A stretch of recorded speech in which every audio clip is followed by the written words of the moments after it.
Bago ikaw, sila muna. Ganyan kapag nanay ka na. Lagi natin kinukonsider sa bawat galaw at desisyon yung mga anak natin. Lalong-lalo na kapag mga bata pa lang sila.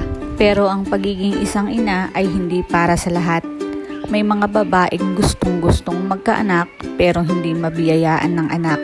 May mga magiging nanay na sana pero mas pinili ang sarili para matawag uling dalaga. At meron din namang mga babaeng nagiging hanap buhay ang mag-anak para sa iba. At ang huli, mga babaeng may kakayahang mag-anak pero ayaw naman ng anak. Ang dami-daming kategori ng pagiging isang ina. Sa totoo lang, nakakapagod maging nanay. Bukod sa pagod ka na, nagbago ka na din. Hindi biro yung sinasacrifice nating mga babae kapag naging nanay na tayo. Nasasakripisyo yung career at physical nating anyo.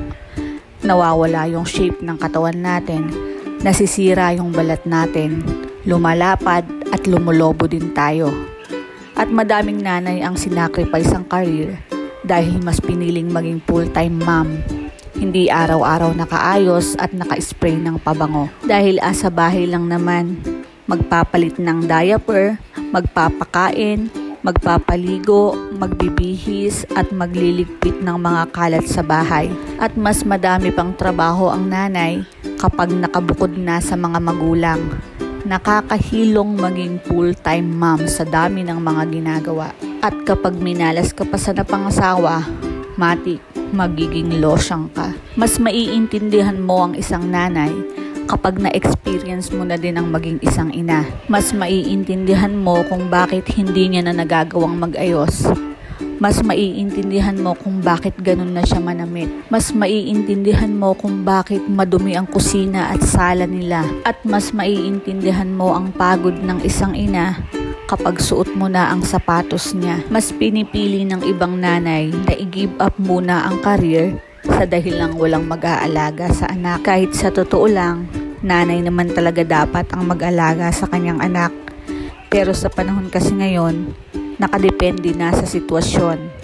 At para sa akin, kahit mas nakakapagod ang maging isang full-time mom, mas maswerte pa din tayo dahil sa pagkakataon na tayo ang nakasama ng mga anak natin habang lumalaki sila. Na-witness natin ang unang gapang, unang upo, unang tayo, unang hakbang, unang pagkain kinain, at ang unang salita na kanilang binigkas. Wala tayong na-miss sa kanilang milestone dahil tayo ang palagi nilang kasama.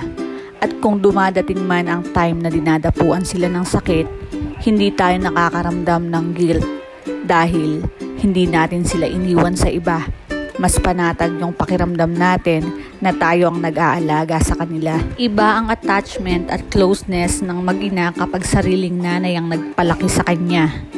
Dito pumapasok yung litanya ng mga nanay na kahit utot mo, kabisado ko. Dahil na rin sa naging bonding nilang mag-ina.